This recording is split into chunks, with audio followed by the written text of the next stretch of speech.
Como você pode ver, havia bandeiras de todos esses diferentes países. Então, não era apenas um país isolado. Eles vinham até mim o tempo todo e diziam, certo, conte pra gente, qual é a verdade sobre a guerra no Iraque? Eles presumiam que os Estados Unidos estavam mentindo para eles, que tínhamos algum plano secreto que estávamos seguindo. Era assim que eles pensavam. E eu disse, não, confie em mim, não há plano. Ou se há, ele foi muito, muito mal executado.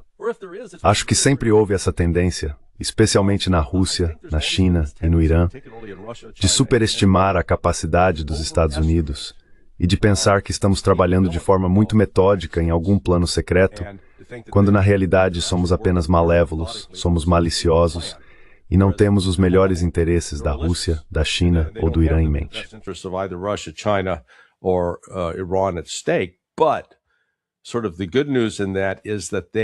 Mas a boa notícia nisso é que eles estão reagindo de momento em momento.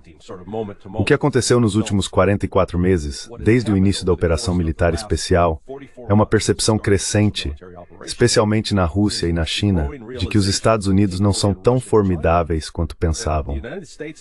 É como aquela cena do antigo filme O Mágico de Oz, com Judy Garland.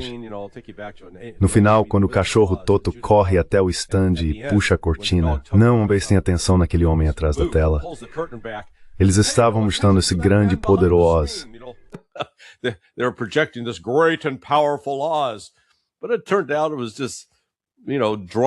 Mas acabou sendo apenas, sabe, um ex-pastor evangélico bêbado puxando todas as alavancas por trás da cortina.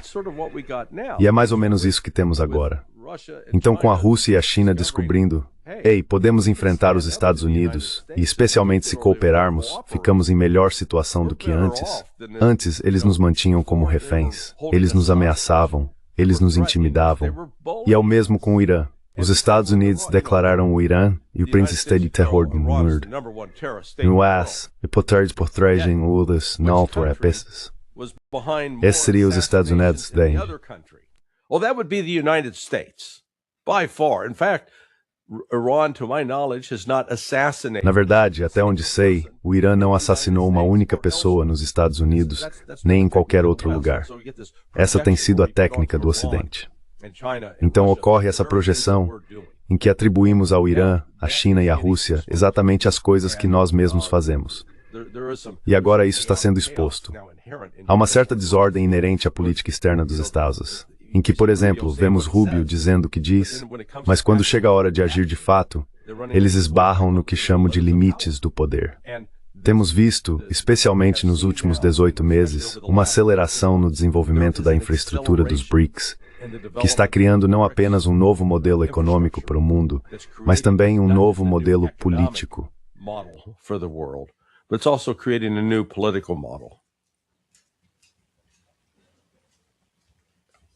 Professor Marandi, acho que o que podemos dizer sobre a situação entre o Irã e Israel no Oriente Médio é: qual é o histórico? Veja os últimos 2 anos em Gaza. Veja o que está acontecendo entre Israel e o Líbano. Até mesmo a guerra entre Irã e Israel. Vemos os israelenses principalmente matando civis no Irã por meio de ataques terroristas, enquanto o Irã atinge alvos estratégicos em Israel. No entanto, quando olhamos para a grande mídia, ela é tão poderosa na forma como tenta convencer a opinião pública mundial de que esses atores, Irã, Hezbollah, Hamas, são os terroristas e Israel é o mocinho nesse jogo.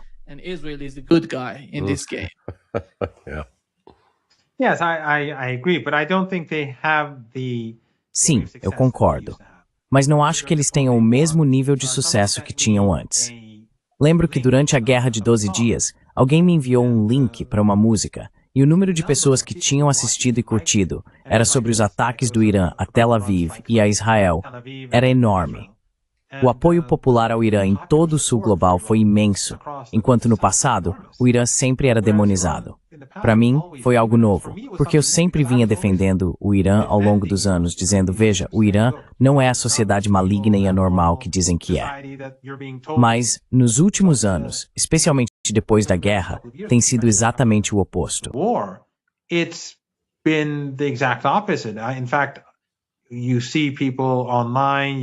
Na verdade, você vê pessoas online, jovens no Twitter e em outros lugares, reagindo contra a grande mídia, seja sobre Gaza, Líbano, Irã ou Venezuela. Quero dizer, neste momento em todo o mundo, as simpatias estão com os venezuelanos. As pessoas não estão comprando a história. E como Larry disse, a história também continua mudando. Primeiro era sobre drogas, depois sobre petróleo.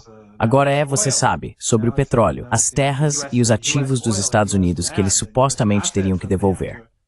Isso vem evoluindo, e as pessoas percebem.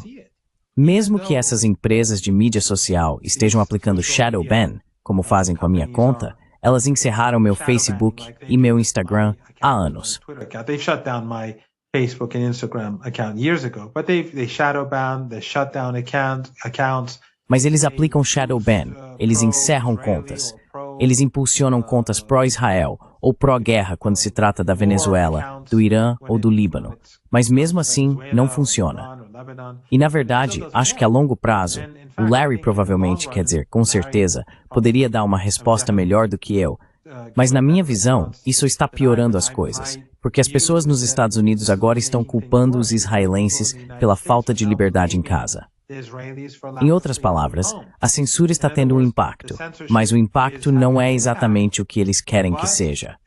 No passado, eles protestavam contra o genocídio e contra o uso de seus impostos para financiá-lo.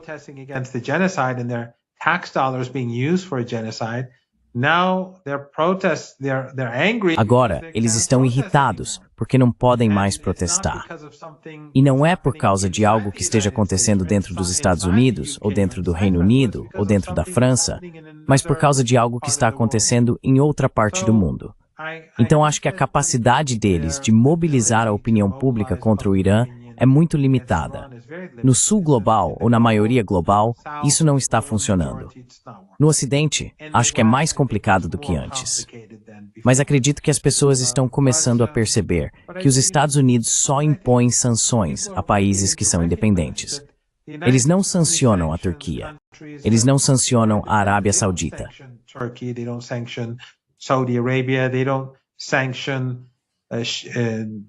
Eles não sancionam o México. Eles não sancionam. Bem, eles só sancionam a Venezuela, Cuba, Nicarágua. Eles só sancionam o Irã. E no passado, a Síria, o Líbano, o Iêmen. Por quê? Porque esses países se opõem às suas políticas, porque se opõem ao genocídio. Outros países vivem sem sanções, embora muitos deles não estejam indo muito bem economicamente por uma série de razões. Mas eles não têm sanções porque seguem a política dos Estados Unidos. A Arábia Saudita e o Catar não têm eleições. Ambos são estados wahhabitas. Mohammed bin Salman afastou o país do wahhabismo, o que é algo positivo, mas tradicionalmente o wahhabismo veio da Arábia Saudita. Agora, o Catar assumiu a liderança. É o país mais importante no apoio a esses grupos extremistas.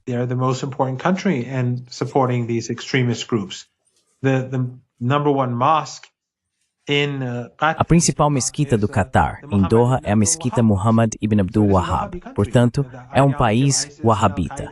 A ideologia do ISIS, da Al-Qaeda e do Boko Haram, assim como a miséria que se vê na Somália, vem de lá. E então os Emirados fazem o que querem, apoiando grupos genocidas no Sudão. Muito do dinheiro sujo lavado na região, o dinheiro do tráfico de drogas afegão, passa pelos Emirados. Então, aliados dos Estados, não há eleições nos Emirados, não há eleições no Catar, não há eleições na Arábia Saudita, não há eleições em lugar nenhum. Em outros aliados dos Estados Unidos na nossa região, onde há eleições simbólicas, elas não são reais. São países em que o povo apoia os palestinos, mas os governos cooperam com o regime israelense. Cooperating with the Israeli regime. Então, sabe, quando o governo dos Estados Unidos ataca o Irã hoje em dia, as pessoas percebem o que está acontecendo. Mais uma vez, há um segmento da sociedade americana, os americanos mais velhos, que viveram décadas de propaganda, mas os mais jovens pensam de forma diferente. Não estou dizendo que o Irã seja popular nos Estados Unidos, mas as visões deles sobre o mundo estão evoluindo. E não acho que a mídia tradicional tenha a mesma influência de antes. Embora eu deva destacar que a mídia alternativa não é necessariamente algo totalmente bom. As pessoas no poder, os bilionários, estão agora assumindo o controle da mídia alternativa também. Eles estão encerrando ou banindo contas, limitando a visibilidade de outras pessoas e financiando suas próprias contas. Mas ainda assim, vivemos em um mundo muito diferente hoje do que há 3 anos.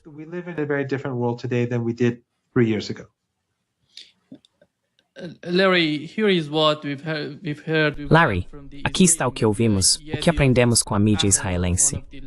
O Yediot Aharonoth, um dos maiores veículos de comunicação de Israel, está informando que a capacidade de produção de mísseis balísticos do Irã pode chegar a até 3.000 por mês, se Israel não agir. O que é isso? O que isso significa, Larry? Que tipo de ação eles querem tomar? Well, wait, I thought Trump obliterated Iran. Bem, espere. Eu achei que o Trump tinha obliterado o Irã. Quer dizer, sabe, rapaz, nós chutamos tanto a bunda do Irã que eles não iam se levantar por anos. Então veja, essas narrativas, as narrativas que mudam, agora estão tentando... Isso é um esforço de propaganda para criar uma base que justifique um novo ataque. Mas ainda não chegaram lá. Na verdade, vemos essa hipocrisia em exibição. Não sei se você conhece o Dave Chappelle, o comediante. Ele acabou de fazer um show no sábado à noite e comentou sobre o fato de que os sionistas estavam atacando ele porque ele foi à Arábia Saudita, pegou aquele dinheiro muçulmano e fez um show. Como ele ousa?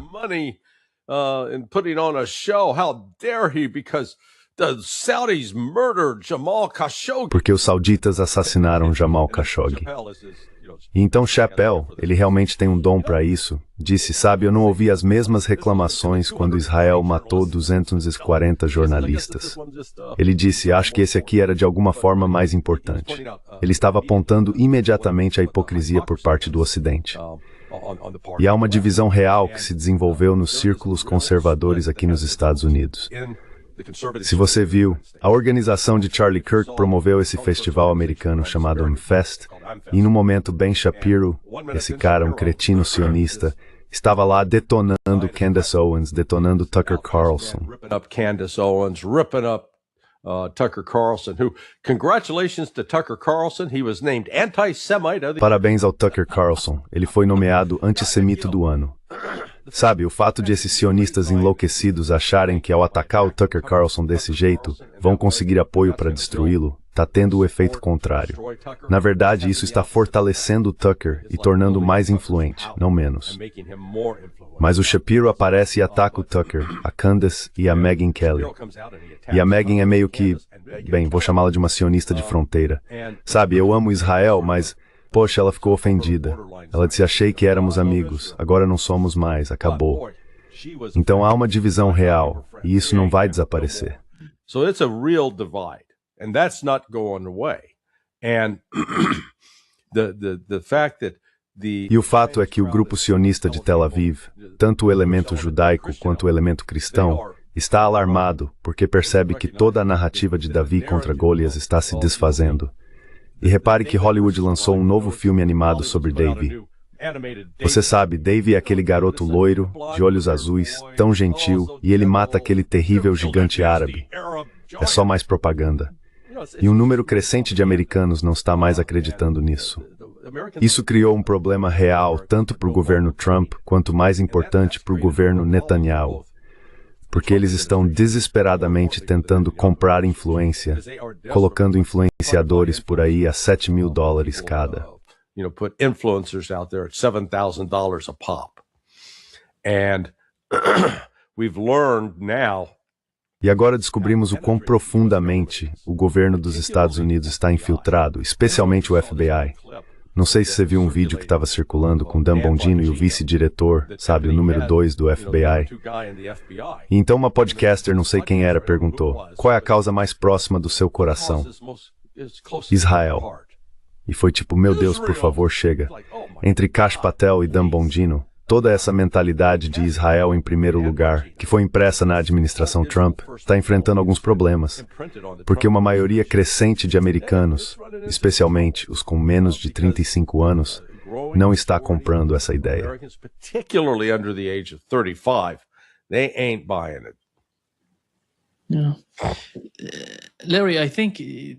Larry, acho que o caso de Charlie Kirk está recebendo muita atenção, sabe? Mesmo com as novas informações que estão surgindo. Estão dizendo que, de alguma forma, o FBI estava encobrindo algo que eles estavam tentando fazer. I'll tell you exactly what I think they're covering up. I think the FBI had information. Vou te dizer exatamente o que acho que eles estão encobrindo. Acho que o FBI tinha informações de que havia um plano de ataque de Israel contra Charlie Kirk e que eles falharam em impedi-lo. Depois disso, o objetivo deles foi encobrir tudo, assim como o governo dos Estados Unidos encobriu o ataque de Israel ao USS Liberty. Acho que as evidências circunstanciais que apontam para isso são enormes. E a história sobre esse garoto, Tyler Robinson, sabe, que nunca tinha ido àquela universidade antes, que não a tinha observado com antecedência, simplesmente não faz sentido. He hadn't scoped it out in advance. And I can't emphasize enough that if you're going to... E não posso enfatizar o suficiente que se você vai realizar, sabe, uma tentativa de assassinato contra alguém usando um rifle de longo alcance, é preciso saber onde a pessoa vai estar sentada. E também é preciso saber a distância entre o ponto de disparo e o alvo, porque o local onde você mira o rifle muda o ponto em que a bala vai atingir, dependendo da distância. As balas viajam em um arco, elas não seguem em linha reta. Elas acompanham a curvatura da Terra.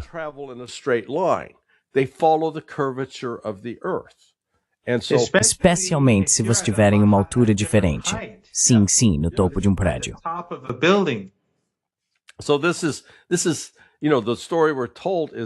Então a história que nos contam é que esse garoto ficou irritado com os comentários do Charlie sobre pessoas trans e por Deus ele ia buscar justiça pelo parceiro dele, fosse ele, ela ou Elu.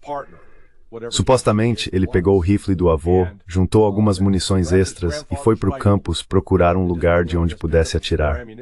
Essa história tem tantos buracos que chega a ser ridículo.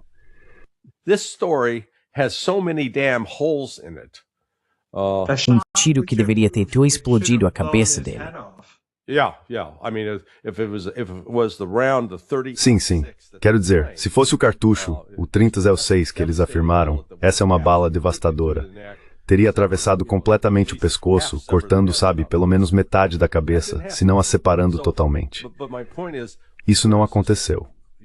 Mas o meu ponto é que há um enorme esforço, uma pressão, para tentar calar Candace Owens. Ela comete alguns erros no que diz, mas seus instintos gerais estão exatamente certos. A cortina foi puxada em relação aos sionistas que vinham operando a máquina nos bastidores, e eles estão sendo expostos. Isso criou um problema para Netanyahu, está criando um problema para o futuro de Israel, e está criando um problema para Trump.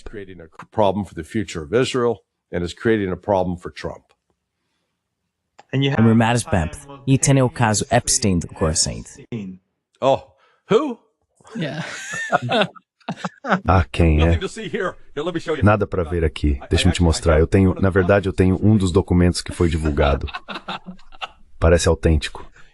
É, Deus. Sabe, não há nada para ver aqui. Bem, se não há nada para ver aqui, por que você tem tudo aquilo censurado? Quero dizer, se não há nada ali, por que esconder? Exponha. Coloque à vista. Isso vai provar que Trump é inocente disso, que Trump não teve nada a ver com isso, e que Epstein não era um agente do Mossad trabalhando com a CIA, porque o fato de Epstein estar ligada às compras de armas através de Maxwell nos 1980 para os Contras, mostra que a ligação que se ia. Right away, that tells you there was a tie with the CIA. Professor Marandi, Larry, vocês também. No sábado, conversei com o Dr. Michael Rechtenwald. Ele iniciou um movimento em agosto de 2025 chamado ASAPAC, Anti-Israel America PAC. E ele acredita, professor, que não é algo criado fora dos Estados Unidos. Dentro do país, vemos pessoas que votaram nos democratas se afastando por causa do que está acontecendo em Gaza, basicamente. E no caso de Israel, como Larry acabou de mencionar, vemos na Tepusa que estão falando sobre uma facção importante do Partido Republicano que está pensando de forma diferente sobre Israel e o apoio dos Estados Unidos a Israel. O senhor acha que, bem, o senhor mencionou como o Irã mudou, a Rússia mudou, a China mudou. Como o senhor vê os Estados Unidos e as mudanças que estão acontecendo aqui? I don't think I never thought I would see. Eu nunca pensei que veria esse tipo de mudança na minha vida. Quero dizer, não tenho uma opinião formada sobre o próprio Mamdani. Talvez ele seja outro Obama, talvez seja alguém mais ou menos decente, talvez seja realmente decente, não sei. Mas o fato de tantos jovens judeus terem votado nele, acho que por si só já é um sinal importante e significativo. Mostra que não são apenas os americanos cristãos, ou seculares ou muçulmanos. São americanos de diferentes origens religiosas, raciais e étnicas que estão se voltando contra o regime israelense. E o Larry saberia disso muito melhor do que eu, porque eu moro no Irã. Mas eu sempre vi Israel como tendo uma influência muito clara sobre a opinião pública dos Estados Unidos. Sempre. E nunca pensei que isso fosse mudar.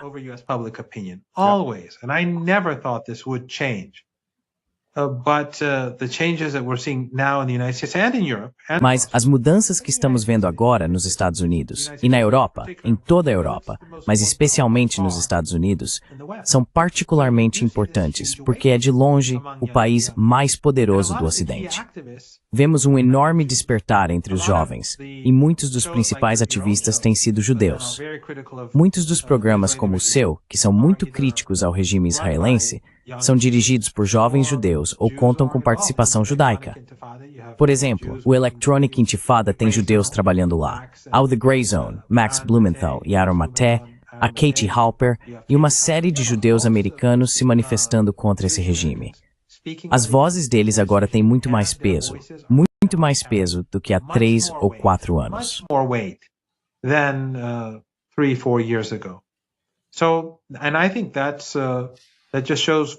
Então, acho que isso mostra, antes de tudo, como os jovens americanos são moralmente decentes quando recebem informações reais. As opiniões deles evoluem. E é por isso que acredito que os últimos 2 anos e pouco foram catastróficos para o regime israelense. Acredito que eles são os grandes perdedores em tudo isso. Quero dizer, todos aqueles países que foram cúmplices, os que venderam petróleo, transportaram petróleo, fizeram negócios como de costume, ou continuaram comprando gás, todos falharam moralmente, falando da nossa região. Ou aqueles que têm embaixadas e fazem comércio, ou os que foram ao Egito e a Sharm el-Sheikh. Acho que todos eles são cúmplices. Mas ainda acho que o regime israelense é o grande perdedor em tudo isso, e seus apoiadores também são grandes perdedores. As pessoas estão envergonhadas agora. Muitas pessoas têm vergonha até de dar uma... Quero dizer, no Irã, como eu disse há 3 anos, não posso dar números, eu sei, porque é algo anedótico. Mas havia estudantes que atacavam os palestinos. Eles não tinham nenhum conhecimento histórico, mas muito disso era apenas em oposição ao governo.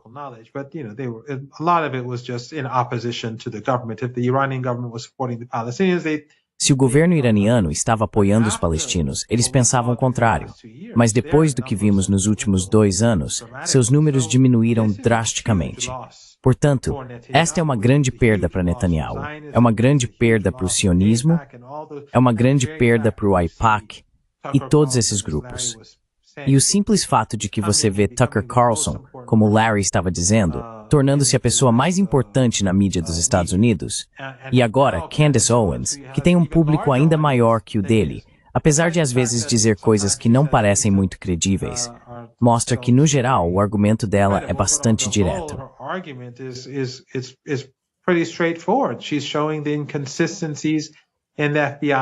Ela está mostrando as inconsistências no relato do FBI, e esse relato simplesmente não é verdadeiro.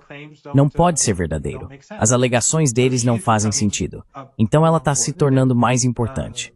E aí você vê isso, sabe? Entre os democratas, entre os independentes, os jovens, todos eles mudaram, ou em grande parte mudaram, contra o regime. Acho que isso é uma boa notícia. Pode não mudar as coisas de forma fundamental no futuro próximo, mas se olharmos mais adiante, isso é muito ruim para o sionismo.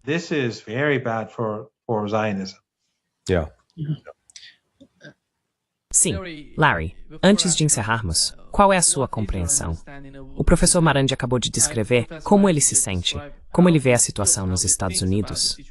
Mas e para você? Você vive lá? Vê tudo de perto? Qual é a sua opinião sobre isso? What is your take on that? Bem, na verdade, sabe, olhando para trás, especialmente nos últimos 60 anos, ou digamos 65 anos, eu marco isso a partir do lançamento do filme Êxodo, que teve Paul Newman como protagonista. Esse foi realmente o primeiro grande processo de mitologização de Israel como, sabe, o pequeno Davi lutando contra o Golias dos árabes e muçulmanos malignos. E o que é fascinante é que eles realmente reconheceram algumas das raízes terroristas de Israel nesse filme. Havia personagens que eram do Irgun. Acho que tem havido uma campanha de propaganda ativa por parte de Israel há bastante tempo, retratando os muçulmanos como vilões e os judeus, bem, na verdade os sionistas. Porque, como o professor Marandi observou corretamente, há muitas pessoas que professam o judaísmo ou reconhecem suas origens judaicas e que estão se manifestando contra Israel.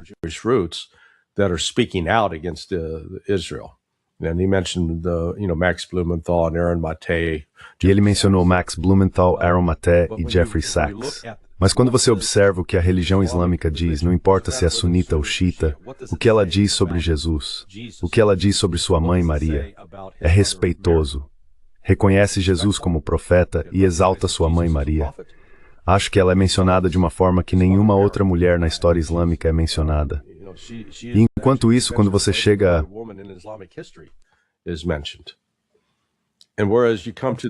O capítulo Throne, Levin Noor. Sim, então, sabe, isso é algo que está oculto dos cristãos. E vimos isso agora após o ataque em Bondi Beach, na Austrália, no qual estou cada vez mais inclinado a acreditar que o Mossad desempenhou um papel direto, ajudando a realizar esses ataques para envenenar ainda mais o ambiente e tornar o Ocidente anti-muçulmano. Mesmo assim, quando volto a falar da Rússia, vimos que a Rússia é uma nação cristã dominante. Sua base é o cristianismo. Sua história, há 1000 anos, era cristã. Mas ela não é obcecada por essa teologia anti-muçulmana. Na verdade, os muçulmanos que vivem na Rússia são patriotas, como Abdi Aludinov em particular. Mas não é só ele, Kadyrov também. But it's not just with him, Kadyrov. Mesmo com o histórico da intensa guerra civil que ocorreu na Chechênia há mais de 16 anos, a Rússia não cai nessa armadilha. Enquanto isso, no Ocidente, estamos vendo essa enxurrada de informações sobre por que devemos odiar esses muçulmanos e amar os sionistas. Quero dizer, é realmente desprezível. O sucesso dessa narrativa desmoronou agora, e é isso que deixa Netanyahu e seu grupo apavorados. Porque, de qualquer forma, eles acabaram de levar 1000 pastores evangélicos a Israel, uma viagem com todas as despesas pagas. E sabe, garanto que vários desses pastores receberam ofertas de oportunidades sexuais como parte do pacote turístico, das quais participaram livremente.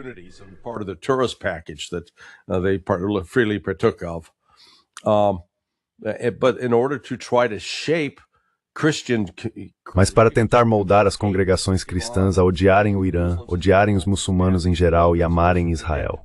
No entanto, quando se entra no Talmud, e você sabe, vários sionistas fervorosos estão cientes disso, eles tentam encobrir as referências à mãe de Jesus, Maria, como uma prostituta, e a Jesus queimando em um pote de excremento. Eles tentam sugerir, isso não era realmente sobre Jesus, era sobre outro homem que por acaso se chamava Jesus. Certo. Mas, como eu disse, toda essa narrativa de propaganda está desmoronando e está desencadeando o que eu chamaria de um terremoto político nos Estados Unidos.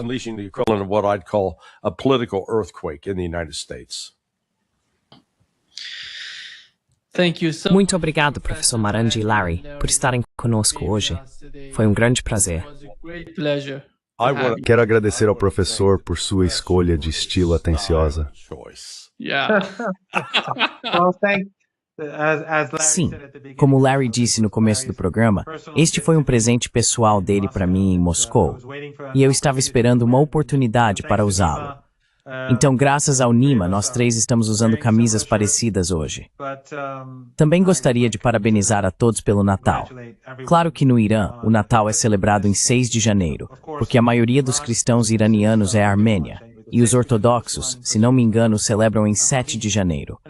Mas de qualquer forma, estas próximas semanas são um período de celebração. Parabenizo Larry, você e a mim mesmo. Jesus, como Larry destacou, é para nós muçulmanos, e para os muçulmanos xiitas em particular, um profeta infalível. Muslims and Shia Muslims in particular, an infallible prophet, and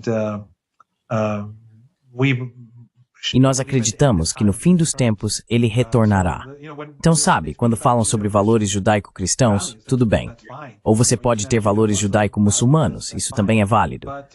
Mas negar como os valores muçulmanos e cristãos se unem e o quanto são semelhantes, esse é o problema. O exemplo mais marcante, é claro, é Santa Maria. E muitos iranianos e membros das forças de mobilização popular do Iraque, pessoas do Hezbollah, morreram lutando por bairros cristãos no Iraque, áreas cristãs na Síria e regiões cristãs no Líbano. E é claro também os Yazidis, que seguem uma religião diferente. De qualquer forma, meus parabéns a todos e espero que todos tenham uma excelente temporada de festas.